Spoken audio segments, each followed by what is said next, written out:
पारा शिक्षकों की सरकार से वार्ता विफल हो गई। मानदेय वृद्धि, ईपीएफ, दुर्घटना बीमा, अनुकंपा आधारित नौकरी सहित अन्य मुद्दों को लेकर आज सहायक अध्यापक संघर्ष मोर्चा का प्रतिनिधि मंडल स्कूली शिक्षा एवं साक्षरता विभाग के मंत्री वैद्यनाथ राम से मिला था, लेकिन मांगों पर आम सहमति नहीं बन पाई है। सरकार ने वार्ता के लिए नई तारीख दी है, लेकिन पारा शिक्षक दुखी हैं। पारा शिक्षकों में रोष और नाराजगी है।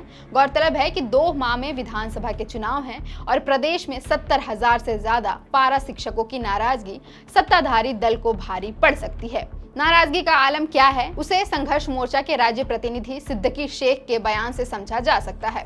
सरकार के साथ बातचीत विफल होने के बाद मोहम्मद सिद्दीकी शेख ने कहा कि सरकार वेतनमान देने का अपना वादा भूल चुकी है।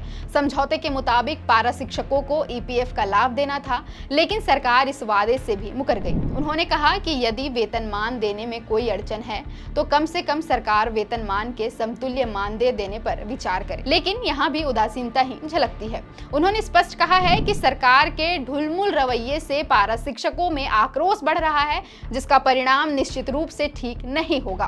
गौरतलब है कि 2019 के विधानसभा चुनाव के समय सीएम हेमंत सोरेन ने वादा किया था कि उनकी सरकार बनी तो 3 महीने के भीतर पारा शिक्षकों का स्थायीकरण कर वेतनमान दिया जाएगा, लेकिन आज भी ये वादा अधूरा है।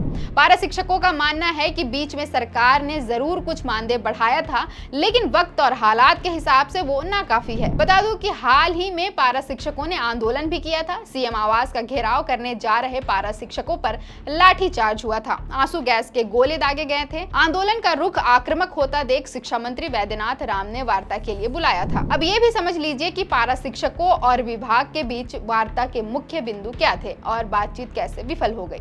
सरकार तत्काल प्रभाव से मानदेय में 2,000 रुपए की वृद्धि का ऑफर दे रही थी, लेकिन संगठन वेतनमान के समतुल्य मानदेय से कम कुछ भी स्वीकार करने को तैयार नहीं है। पारा शिक्षकों की मांग है कि उनका कार्यकाल 62 वर्ष का हो।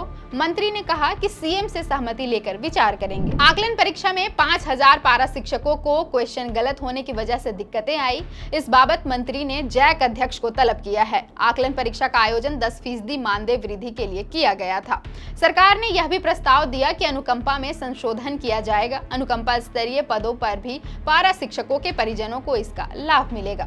विभाग ने कहा कि शहरी इलाकों में पारा शिक्षकों के मानदेय में 4% वार्षिक वृद्धि का प्रस्ताव अगली कैबिनेट में पारित किया जाएगा। विभाग ने कहा कि पारा शिक्षकों को हर साल सेवा संतुष्टि की बाध्यता से भी मुक्ति मिलेगी। जेटेट परीक्षा में सभी विषयों में पास होने की बाध्यता खत्म होगी। कल्याण कोष में सेवानिवृत्ति राशि, दुर्घटना बीमा और मेडिकल सुविधा बहाल की जाएगी। सहायक अध्यापक सेवा शर्त नियमावली 2021 में संशोधन करके सीटेट को भी जेटेट के समतुल्य लाभ दिया जाएगा।